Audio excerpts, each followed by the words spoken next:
در ناحیه وسه جهت آمادگی ها به سال نو تحصیل در مؤسسه های تحصیلات میانه عمومی کارهای تعمیر ساختمانی ادامه دارند. در مؤسسه تحصیلات میانه عمومی رقم 11 که در مرکز دهات توگرک واقع می باشد اول ماه اوگوست کارهای تعمیر صنفخانه ها به انجام رسیدند. مؤسسه مذکور از دو بنای تعلیمی عبارت است. کارهای تعمیر صنفخانه ها با جلب کارمندان قسم خواجگی انجام داده شد. در ماه اوگوست کارمندان بر رنگ و بار قسمت بیرونی بناها مشغول می شوند. تامین اشیاء ساختمانی با دستگیری مقامات اجرایی حاکمیت دولتی ناحیه در این مکتب مهیا گردیده است. مؤسسه ما دارای 20 صنفخانه می باشد و الکی پورا تعمیر کرده شده است و برای سال نو خوانش پورا آماده هست و امروز ها باشد ما با همراه آموزگاران در کارهای آبادانی سنی مکتب اشتراک داریم و کار فعالیت کرده ایستاده‌ایم.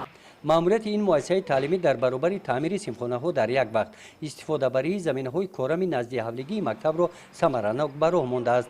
مساحت زمین های نزد حولیگی مؤسسه تعلیمی کمتر از 1 هکتار را تشکیل داده اینجا پرورش باغ خرما به راه مانده شده است. با مقصد عاقلانه استفاده نمودن زمین تامین آشخانه مکتب با محصولات سبزیجاتی تازه در این موسم این گرمخانه هفته پیش ساخته شده استفاده بری آن از همین ماه به نقشه گرفته شده است. جواری مکه کردن اینجا در این کدو است خیلی بسیار چیزا است.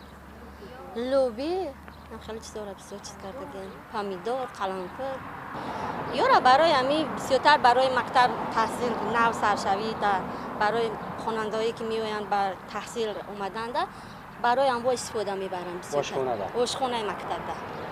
این شب روز معلمان و کارمندان قسم خواجگی در مؤسسه تحصیلات میانه عمومی رقم 53 در مرکز ناحیه هم سرکار هستند.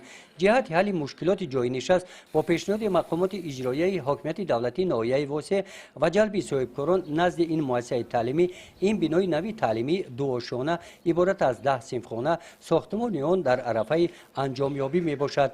وابسته به ساختمان صنفخانه های علاوگی در دوره سفر کاری رئیس ولایت خلتان روز 28 ایول به ناحیه وسه رئیس ولایت پیشنهاد نمودند که در سن حولی این مؤسسه تعلیمی ساختمان باز یک بنای نوی تعلیمی برای 480 جای نشست امکانیت دارد. گزارش خواجه نظریف خدای نظر ظهروف از ناحیه وسه برای برنامه اطلاعاتی نوید.